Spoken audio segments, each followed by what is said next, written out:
Hi there! Welcome back to Nadine's Coastal Kitchen. Strawberries are in season, and today we're going to be making a beautiful strawberry pavlova. A pavlova is a meringue-based dessert. It's very delicate and crisp, and then you fill it with a mound of beautiful whipped cream and top it with fresh fruit. So this time of year, strawberries are in season here, and we've been eating basket upon basket of strawberries, and we haven't really been doing much with them except slicing them and putting them in a bowl with some sugar and cream. But today I thought I should step it up a notch since we have these beautiful berries, and any minute now the season will come to an end and they'll be gone. So let's make the most of them while they're here. I have 2 cups of freshly washed berries. I have 4 eggs. We're going to separate these eggs and use just the whites, and I'll save the yolks for another purpose.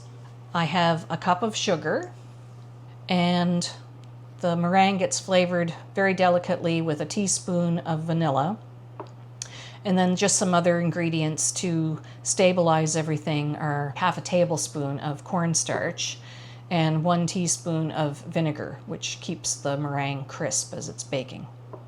So I'll get to work and we'll show you how this pavlova is made. So to start on the meringue, we have 4 eggs and we have to separate those. So I've got my eggs here. Some people have fancy gadgets to separate their eggs. I just do it this way. I just give them a little tap on the counter. I crack them open, leave the yolk in one side, and your fingers are the best egg separator there is. So put the yolk in your fingers, make sure your hands are well washed, obviously, and transfer it back and forth a few times. Let the egg whites run through your fingers, and I'm going to save those yolks for another purpose. Let's do that again. Little tap, crack it open, leave the yolk on one side, pour that yolk into your other hand, and then just gently transfer from one hand to another, letting the egg white fall through your fingers. It's very easy.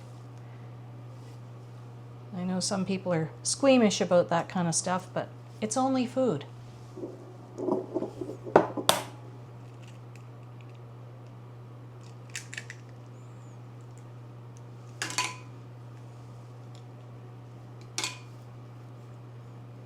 Back and forth. Egg number 4. Put it upright like that. The egg whites will fall away.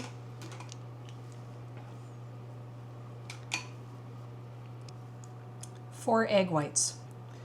And so now I have egg yolks to make something else with. And I'll get my thinking cap on and we'll find something delicious to do with these. Nothing goes to waste around here, but I'll get started whipping these whites. First, I'm going to wash my hands. Okay, now we're going to start on the meringue. So I have my egg whites, and I'm going to put them in my stand mixer.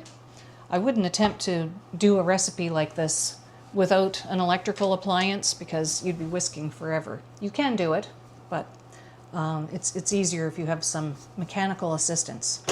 So we're going to start this off slowly and then gradually increase the speed.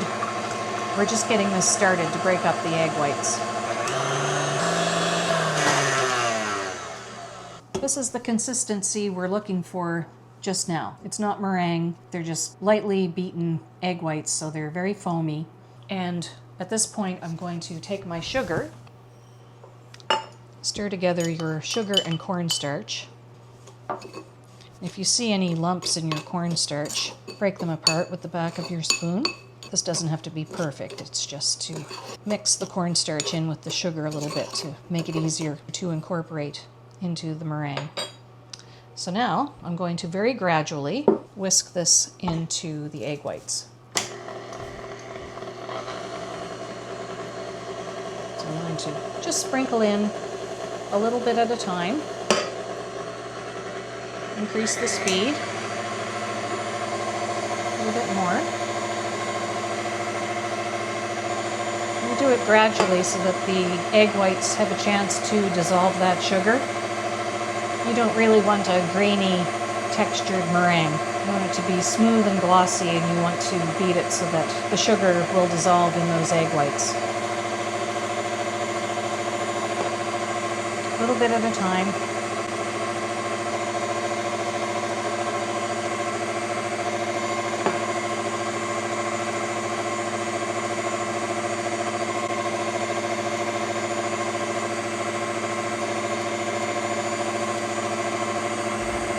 And then that's the sugar incorporated. At this point, you can start ramping up the speed.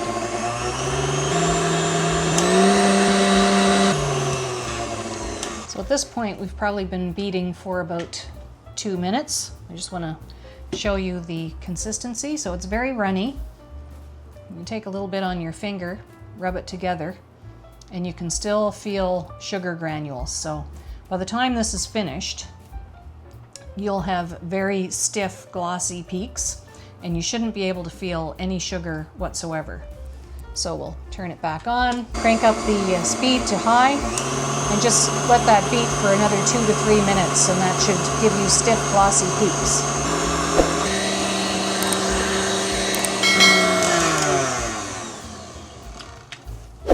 Okay, I'd say we're at the halfway point.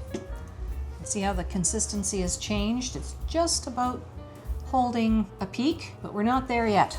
Another couple of minutes.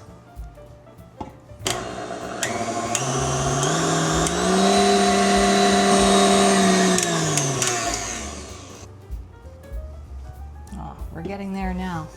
See how we have a glossy, stiff peak? And I don't know if you can get that right there, but see how it's really holding its shape. That's what we're looking for. And if you take a little bit on your finger, rub it together, there's very little indication that there's any undissolved sugar there right now. We can now add the vanilla and vinegar. 1 teaspoon of vanilla and 1 teaspoon of white vinegar. We'll just whisk that in for another minute, and then we'll be ready to bake.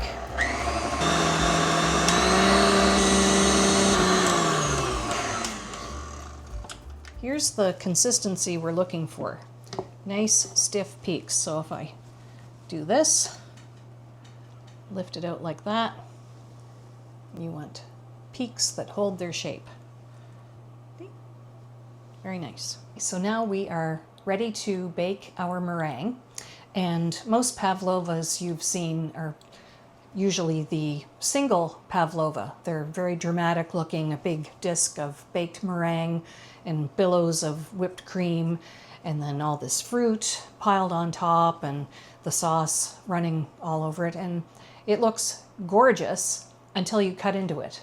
So I'm going to make pavlovas, but individual pavlovas. So I have my one recipe of meringue mixture, and rather than baking it in one large disc, which you certainly can if you want to, I just think it's nicer to make individual portions, and then when you serve them, everyone gets their own individual pavlova, and it just it is a much nicer presentation. So out of this, I'm thinking I can probably get 8 small meringues. I'm going to eyeball it. Now, I should have 2 of the same size baking sheets, but I don't for some reason. I thought I had 2 of this size, but I just have 1 of this size.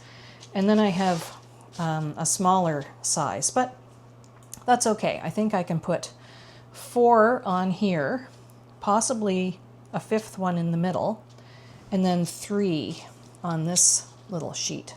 We'll just start spooning it out. And I have my sheets lined with baking parchment. That will make removal of the meringues a whole lot easier once they're baked. Oh, and I should tell you that I have my oven preheating to 250 degrees Fahrenheit. And also, keep in mind that these little discs of meringue are going to puff up and spread as they bake. So make sure you give them lots of space. So there's 4. I'm going to put 3 on this one. So I'm just getting the position down first.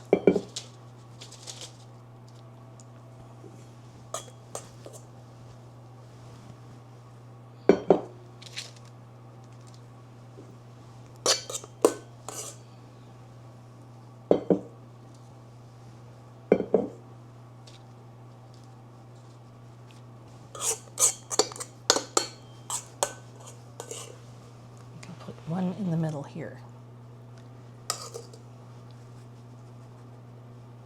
As these bake, they're going to get nice and dry and crispy on the outside, and inside they're going to be somewhat hollow and squishy and soft, like a really good marshmallow. Try to make them all the same size. So now I have my 8 circles, 5, 6, 7, 8, and I'm going to just spread this around a little bit and try and make a little nest in the middle. And that little divot is where the baked pavlova will hold the cream and the berries, in theory. And you can, make little peaks if you like.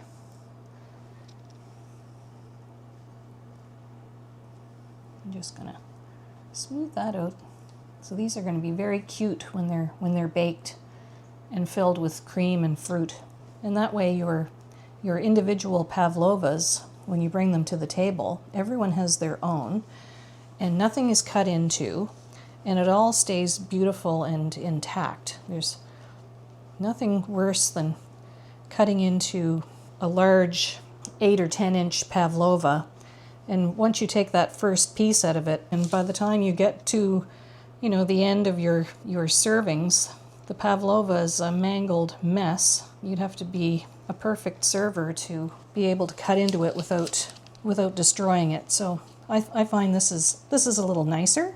And these also, once they're baked, they keep well in an airtight container for a few days. So you can do this ahead of time, and they'll stay nice and crisp and dry as long as you've got them in an airtight container, stored in a cool, dry spot. And then when you want to serve dessert, you just whip your cream and pile your fruit in. I'll show you all that later, but this is a very elegant make-ahead dessert. So now I'm going to slide these into the oven and bake them. Because these are smaller, they're not going to take that long.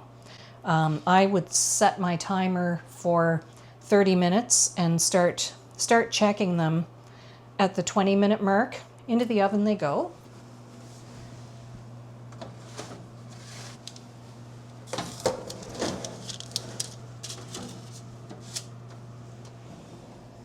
Okay, so our meringues have been baking in the oven for about 40 minutes.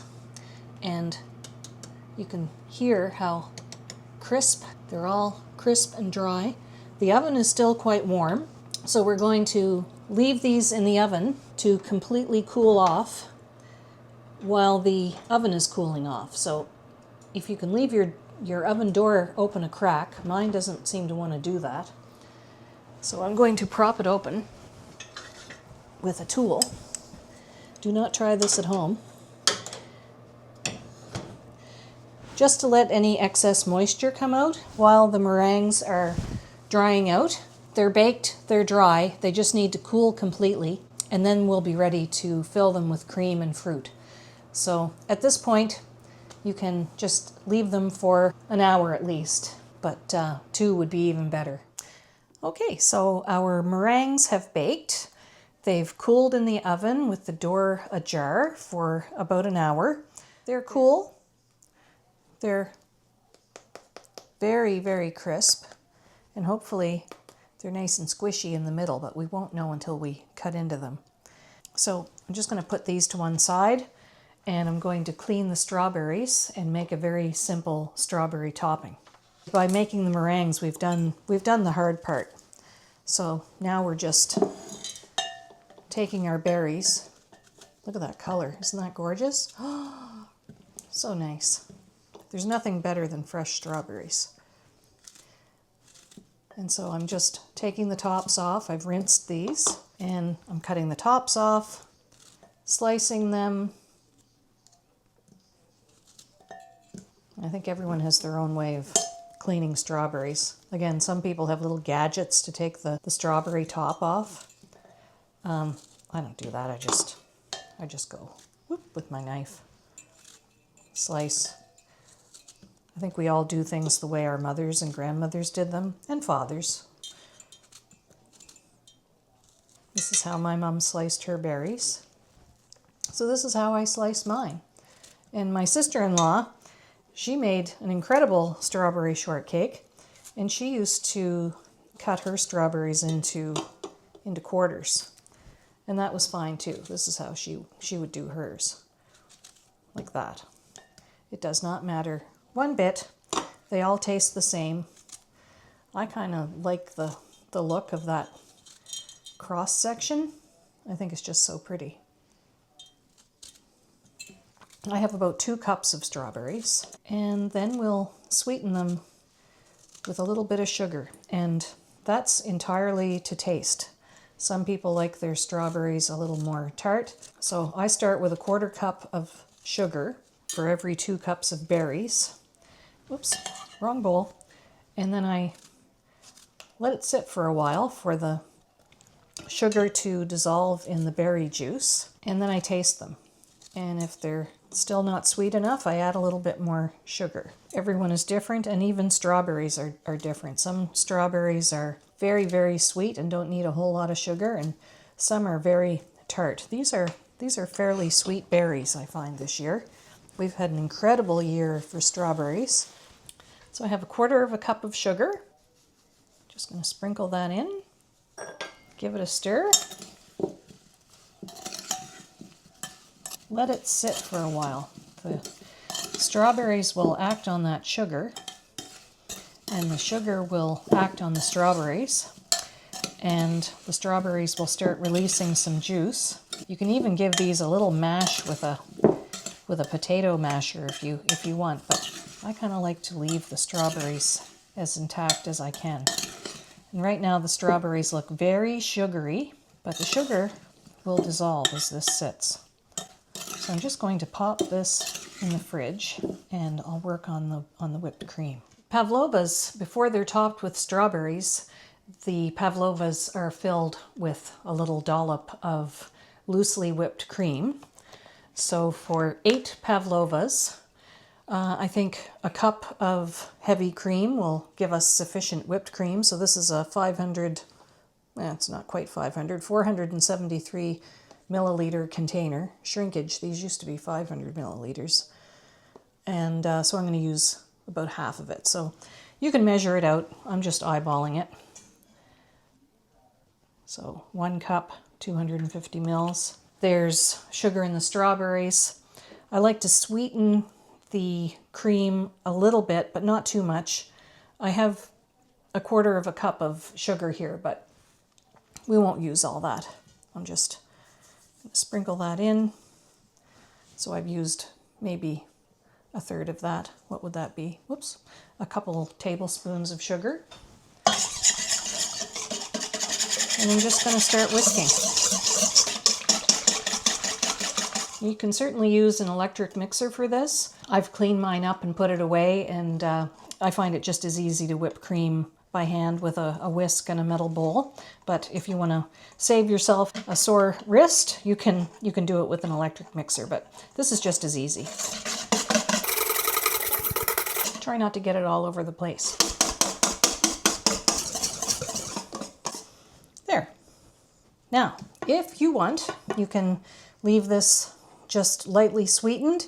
You can add a little bit of vanilla, but I like to gild the lily. So I'm going to add orange flavored liqueur. This is just triple sec. If you have it on hand, that's great. If you don't, I wouldn't rush out and buy a bottle just to make this. But if you happen to have made margaritas recently and you have some of this in the cupboard, strawberry and orange is a great combination. So, and I think that little hit of booze just gives a nice little what's that when people are eating this. And there's our There's our cream. We'll set that aside. We'll check on our strawberries and see if they're juicy enough to be put on the pavlovas. We'll give this a taste and see what it's like. So our strawberries have been sitting in sugar for about 15 or 20 minutes in the fridge. And like I told you, the sugar acts with the strawberries and they've made this beautiful strawberry syrup.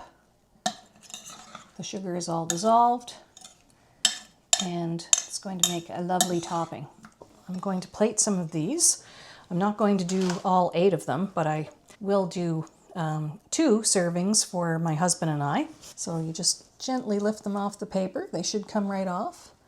And see, they're just barely golden. They're not really browned at all, and very, very crisp. So there's one, and just gently peel that one off the paper. Same thing, very crisp. And I can put these in an airtight Tupperware container and just keep them in a cool, dry cupboard for a day or 2.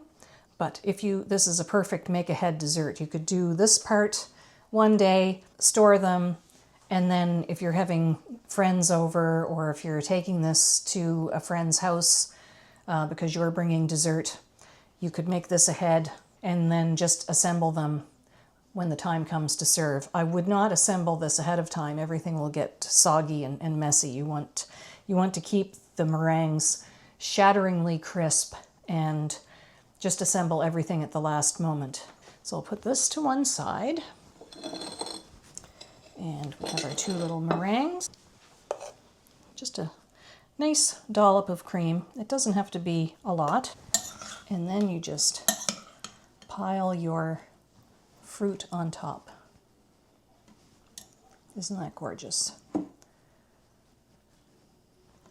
this dessert looks very dramatic, but as you could see, as we were making it, the hard part is making the meringue. And it's not really hard, it's just a little time consuming, baking it and allowing it to cool. But you can do this in stages. Try to mound that fruit right on top.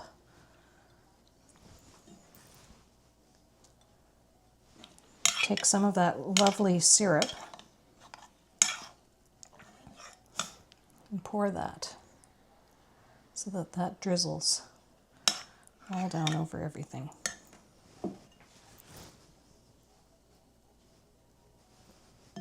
So you have the flavor of the strawberries. So nice. And just to make things look pretty, I have some mint from the garden. I'm going to poke that right in there. That's regular mint. It might even be called chocolate mint because it has the dark stem. But nice minty. And this is called pineapple mint. I think it smells a little fruity, but I don't know if I get the pineapple. It is very minty, but I love the variegated leaves. And I just poke that in there. And isn't that pretty? Maybe that could use a little more fruit and syrup right there.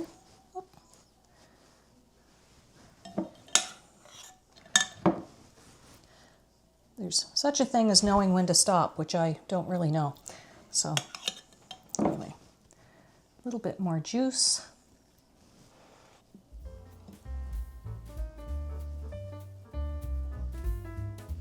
Let's try this one. Oops. So see how crisp that is? The outside is very, very crisp and dry, and the inside should be marshmallowy and squishy. So I'll try and get the perfect bite here. Can I get it all in?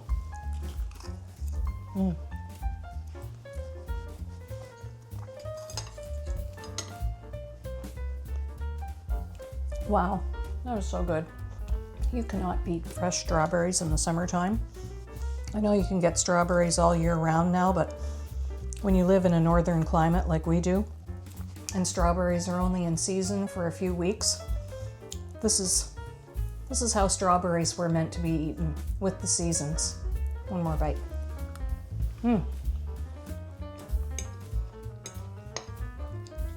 So good. Your friends and your family will love this. They'll think you slaved away for hours and hours, but really it was a little bit of whipping egg whites, baking them unattended for a while, letting them cool off for a while, and then it's just a last-minute assembly. So easy, so fresh, and so delicious. If you like this content, please give my video a like. I'd really appreciate that. And if you want to see what I have coming up next, hit the subscribe button. I publish a new video every Sunday, and I hope to see you back in my kitchen very soon. Thanks for stopping by.